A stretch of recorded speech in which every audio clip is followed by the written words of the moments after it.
Merci Renuma, bienvenue tout le monde. Merci de vous joindre à cette séance. Donc, comme on en a parlé hier lors de la première soirée du symposium, l'élan qu'on a créé dans le domaine de la recherche sur le cancer de l'ovaire permet d'ouvrir des nouvelles voies qui peuvent vraiment changer le cours de cette maladie et offrir aux femmes des nouvelles options de traitement. En plus, nous faisons reconnaître à l'échelle internationale le Canada comme un chef de file dans la recherche sur le cancer de l'ovaire. Aujourd'hui, nous avons la chance d'être rejoints par Dr Anne-Marie Messmasson. Plusieurs d'entre vous la connaissez déjà, car ça fait déjà plus de 32 ans qu'elle travaille dans le domaine de la recherche sur le cancer de l'ovaire. C'est tout un accomplissement et elle n'a pas terminé. Dr Messmasson est chercheuse au CHUM et professeure à l'Université de Montréal et elle est aussi active au sein de Cancer de l'ovaire Canada en tant que membre de notre comité de gouvernance OFCAN. Donc, profitez-en et n'oubliez pas vos questions dans la fonction Q&R de Zoom. Dr Messmasson, bienvenue et c'est à vous. Merci beaucoup, Valérie, puis bienvenue à tous les participants de cette soirée. Je vais prendre l'occasion pour vous mettre à jour sur les avancées des projets qui sont financés par Cancer de l'ovaire Canada. J'espère que vous pouvez voir mon écran. Alors, je vais continuer, je vais commencer en vous parlant un peu de quoi on va parler ce soir. Donc, un bref rappel de comment est-ce que le projet OFCAN a vu naître le jour et mise à jour de qu'est-ce qu'on a réalisé avec ce projet-là jusqu'à maintenant, avec un petit topo de l'horizon qu'on espère. Alors, comment est-ce qu'on est arrivé à de pouvoir créer ce projet-là OFCAN? C'était vraiment avec l'idée de Cancer de l'ovaire Canada qui s'est organisé pour promouvoir la recherche en présumant que si on a un cancer qui est quand même assez meurtrier, on a besoin de faire la recherche si on veut avoir des nouvelles percées, puis d'avoir des espérances de vie qui sont plus longues. Donc, sous le chapeau de Cancer de l'ovaire Canada, les chercheurs, les patients, les participants se sont mobilisés pour rencontrer des membres du gouvernement fédéral pour leur demander un soutien pour la recherche.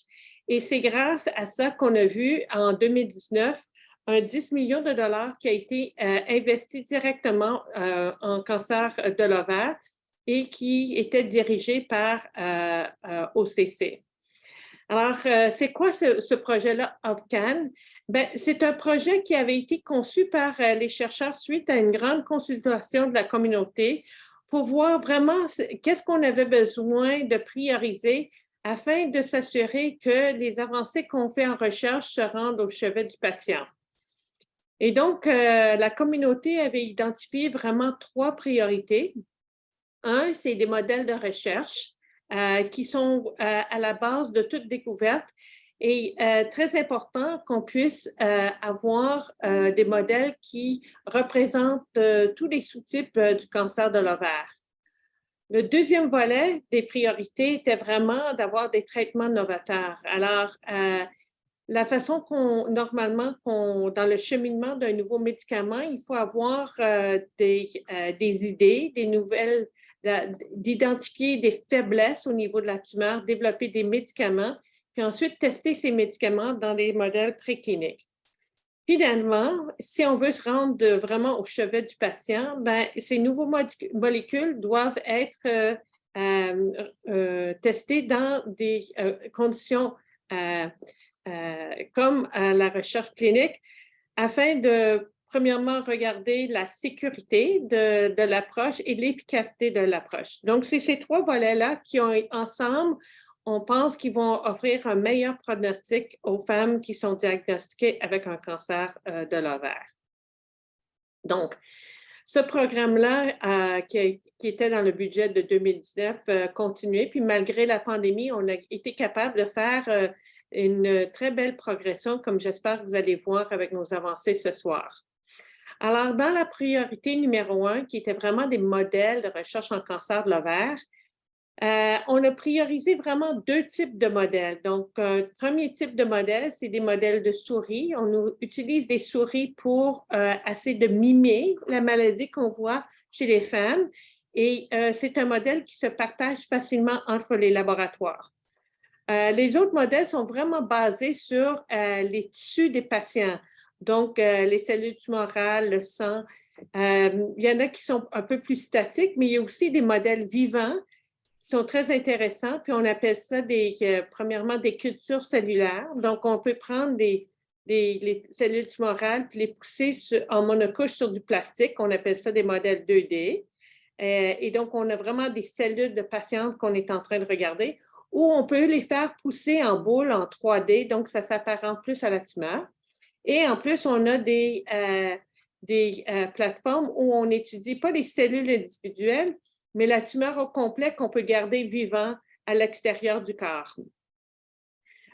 Les objectifs de ces modèles-là, c'est d'être hautement fidèle à la maladie qu'on voit chez les femmes. C'est très important aussi d'être capable d'avoir une représentante de tous les sous-types de cancer de l'ovaire. C'est un cancer rare avec plusieurs sous-types, mais on veut faire du progrès dans chacun de ces sous-types-là. On veut que ces modèles-là, on puisse les partager à travers la communauté scientifique. C'est très important si on utilise les mêmes modèles. Premièrement, on sait la qualité du modèle, mais aussi on peut comparer les résultats qu'on a dans les différents laboratoires et donc accélérer notre recherche. Durant la période jusqu'à date, il y a eu 25 projets qui ont été financés sur des modèles de recherche.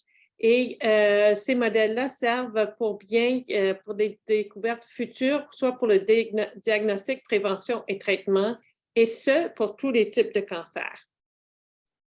La priorité était vraiment de tester des nouveaux traitements. Quand on a soumis notre projet aux gouvernements fédéraux, on s'était donné, je pense, un objectif très ambitieux de développer 8 nouveaux traitements. Grâce à des partenariats avec d'autres bailleurs de fonds comme ERICAR et CRS, on est en train présentement de financer 13 études précliniques de haute qualité qui, on espère, vont donner lieu à des données probantes pour suggérer des nouveaux traitements en cancer. Et dans notre priorité 3, on s'était donné le but de financer de 4 à 5 essais cliniques de phase précoce qui utiliseraient une approche de médecine de précision pour les patients qui sont diagnostiqués. Donc, notre projet, on est très fiers du fait que présentement, il y a 6 essais cliniques qui ont été identifiés et on s'attend que parmi ces différentes études, au-delà de 300 femmes vont avoir accès à des traitements novatrices grâce à ces essais.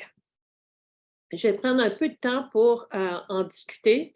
Alors, lors de notre dernière compétition, on a identifié 2 nouveaux projets, donc le projet 5 et 6. Eux, ils sont en phase préparatoire. Donc, un, c'est pour vraiment regarder un nouveau inhibiteur, donc d'une protéine couplée à un anti-estrogène dans un cancer rare, le cancer de l'ovaire des bas grades. Un deuxième projet qui s'appelle NeoCats, c'est vraiment de regarder la combinaison de olaparib en néadjuvant chez les patientes qui sont de types qui sont mutés pour les gènes BRCA. On n'est pas encore en recrutement, mais il y a 2 essais cliniques, dont un, le ES2, qui est une combinaison de olaparib avec navitoclax. Puis vous avez peut-être entendu dans d'autres séances où on a parlé d'un one-two punch, où ces 2 molécules ensemble semblent être beaucoup plus efficaces que leur utilisation individuelle, dirigée par les docteurs Provencher et Mackay. Et un autre, le projet Revolve, dirigé par Stéphanie Lheureux, qui veut vraiment regarder chez les femmes post-PARP quels traitements seraient les plus efficaces. En recrutement, il y a une étude sur une nouvelle molécule CX-5461 qui est vraiment pour une nouvelle cible thérapeutique, qui a l'objectif de vraiment tester une toute nouvelle approche pour le traitement du cancer de l'ovaire. Et il y a maintenant un des premières études qui a été financé, qui est dirigé par Dr. Lheureux et Amit Oza. Regardez l'olaparib avant une chirurgie au moment du traitement. Et cette étude-là est présentement est fermée et les résultats sont en étude. Et à travers ces différents projets-là, je voulais faire le point que je vais refaire un peu plus tard aussi, mais vraiment, on a été capable de s'attaquer aux problèmes, soit dans nos modèles, nos études précliniques, à tous les sous-types du cancer de l'ovaire. Et dans les essais cliniques, bien sûr, bien qu'on n'a pas fait tous les sous-types, on en touche plusieurs. L'équipe qui fait cette recherche, c'est vraiment une équipe qui traverse le pays, donc en Colombie-Britannique, en Saskatchewan, en Ontario, au Québec et en Nouvelle-Écosse. Il y a différents chercheurs qui ont été récipiendaires de ces fonds-là, qui font le travail ensemble en consortium et se partagent les outils et le savoir qu'ils sont en train de développer. Je n'ai pas le temps de passer, bien sûr, tous les projets qui ont été financés par cette initiative, mais je voudrais mettre quelques-uns en relief. Alors, premièrement, au niveau des cancers rares, je refais le point comme quoi ce n'est pas juste le haut grade séreux qui est celui dont on discute souvent puis qui est un des formes majeures du cancer, mais aussi les sous-types plus rares qui sont en train d'être investigués. Soit vous voyez en bleu P1, ça c'est les modèles, donc on est en train de développer des nouveaux modèles pour tous ces cancers-là. P2, des nouveaux traitements donc qu'on peut toucher, donc on voit qu'on en développe pour plusieurs.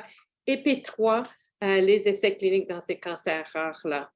Et en tout, ces 13 projets-là représentent 2,2 millions de dollars investis dans la recherche des cancers plus rares.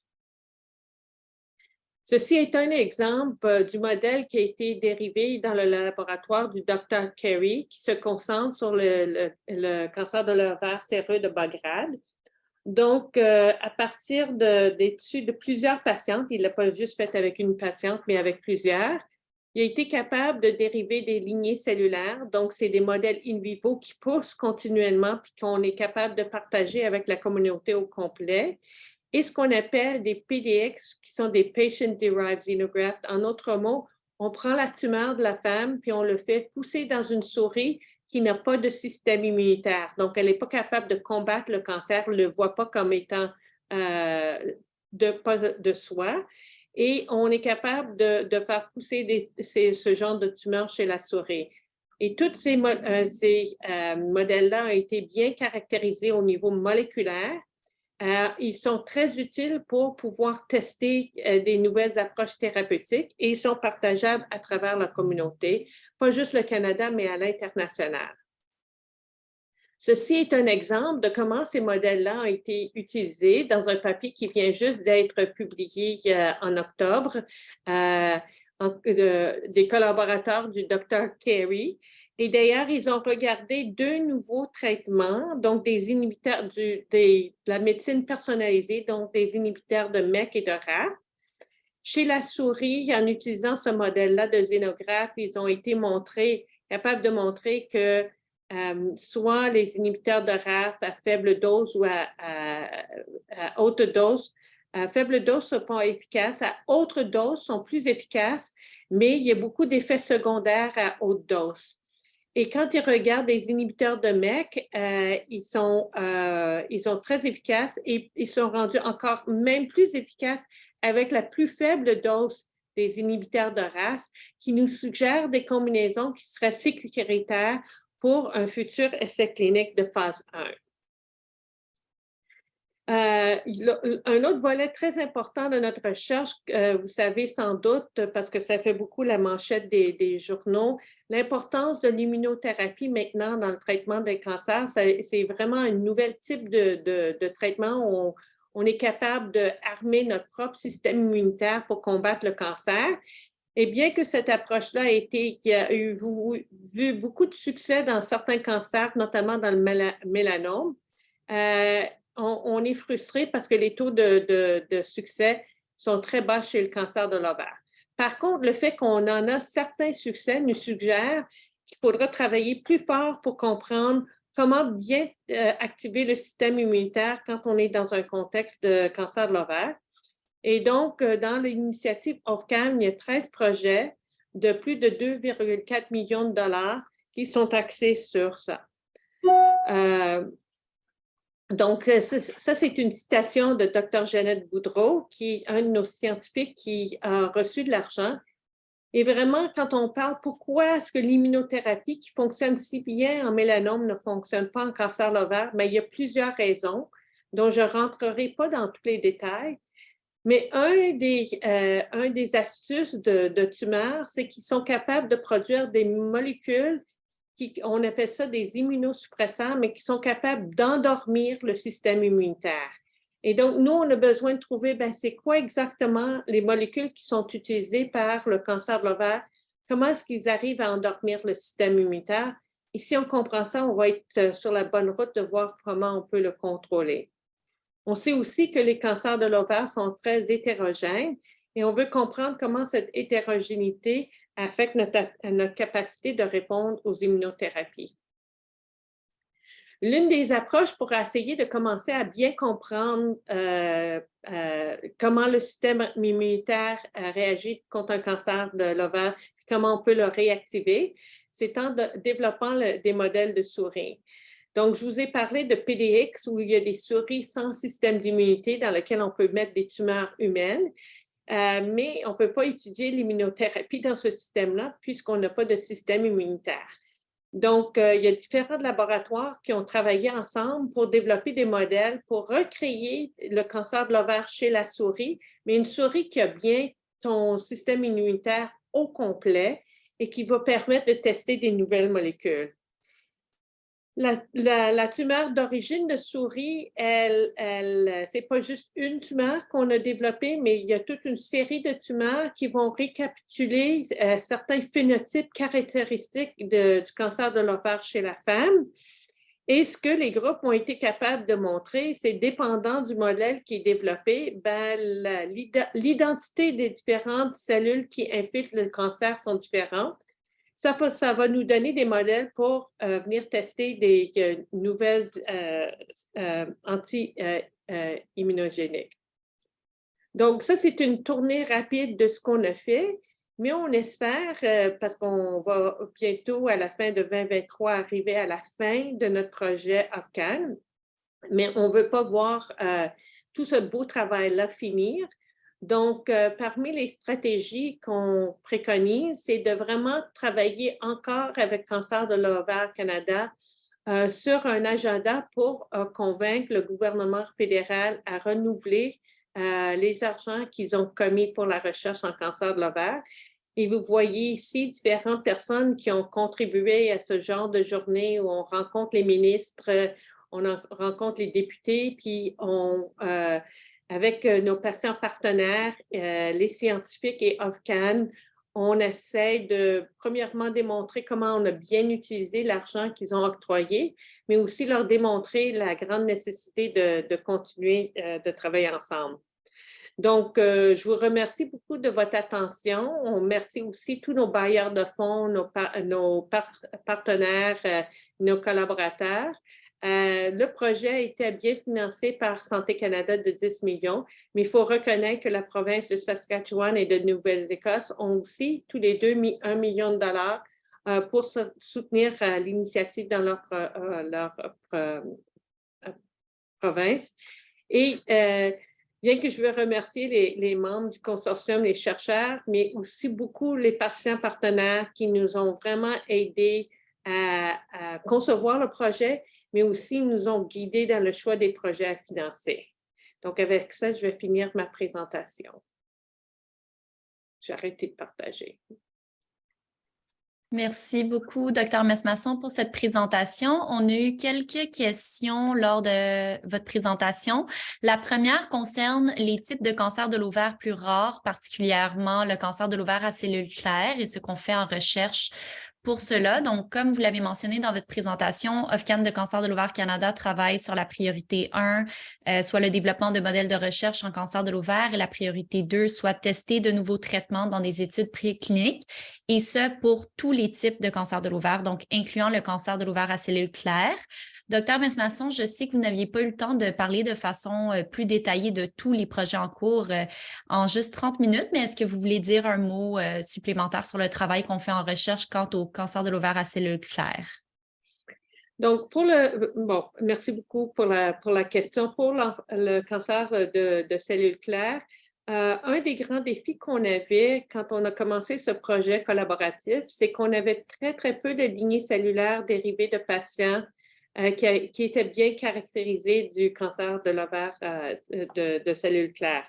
Alors, ce qu'on a fait, c'est qu'on a identifié différents laboratoires qui avaient déjà été capables de dériver des lignées cellulaires du cancer le plus fréquent, au grade séreux. Puis on leur a demandé de focusser sur les patients avec un diagnostic de cellules claires pour s'assurer qu'on soit capable de développer des modèles vivants, un peu ce que vous avez vu dans le bas grade. Et une des choses qui sont très importantes pour nous, c'est d'avoir des lignées cellulaires qui sont très bien caractérisées et très diversifiées. Et donc, une seule lignée cellulaire, c'est bon, mais si on en a 10, c'est encore meilleur parce que ça représente plus, on a une meilleure représentation des différentes lésions moléculaires qu'on pourrait voir dans ce cancer-là. Donc, on a été capable de dériver un plus grand nombre de lignées cellulaires et de les partager avec la communauté. Et certaines de ces lignées cellulaires-là vont être très importantes pour tester si nos nouvelles approches thérapeutiques sont bel et bien efficaces dans ce sous-type-là. Merci. Et une autre question qu'on a reçue, pourrait-on dire que le taux élevé de mortalité serait en lien avec la réponse inexistante du système immunitaire? Bon, je pense que le taux de mortalité est plutôt associé au fait que la maladie est souvent diagnostiquée à un stade très avancé où la chirurgie lui-même n'est pas efficace. Donc, dans des cancers où on a fait beaucoup de progrès, souvent on est capable d'identifier la maladie quand elle est encore très confinée à un seul organe. Et donc, la chirurgie est curative dans cette condition-là. Ou on a des approches thérapeutiques qui sont beaucoup plus efficaces dans certains types de cancers, mais ces mêmes approches-là ne fonctionnent pas dans le cancer de l'ovaire. Donc, on a vraiment deux problèmes différents. Pourquoi c'est très meurtrier? C'est diagnostiqué tard, puis les traitements qu'on a qui sont peut-être efficaces au début ne sont pas curatifs, puis on n'a pas assez de thérapies qu'on peut combiner pour vraiment avoir une cure. L'immunothérapie est très prometteur, puis c'est vraiment un plus grand défi en cancer de l'ovaire. Mais dans les autres cancers aussi, le système immunitaire est endormi. Et c'est grâce à des nouveaux médicaments qu'on est capable de réveiller le système immunitaire, OK, pour qu'il commence à attaquer le cancer qu'on retrouve. Mais dans le cas du cancer de l'ovaire, ce n'est pas ce qu'on a vu. Mais on pense que c'est juste parce qu'on n'a pas assez raffiné nos stratégies pour le réveiller. Oui, et d'où l'importance également de continuer à militer pour un financement accru pour la recherche sur le cancer de l'ovaire spécifiquement, parce que comme on a pu observer pour d'autres types de cancers, lorsque le financement a été présent, on a vu des améliorations dans les taux de survie et les pronostics.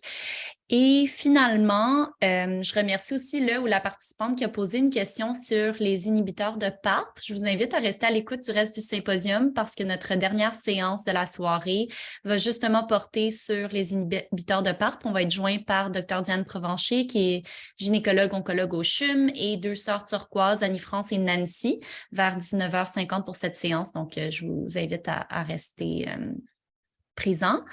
Je ne vois pas d'autres questions pour l'instant. Donc, encore une fois, merci beaucoup, Dr. Messmasson, pour cette présentation et nous donner les dernières nouvelles en recherche.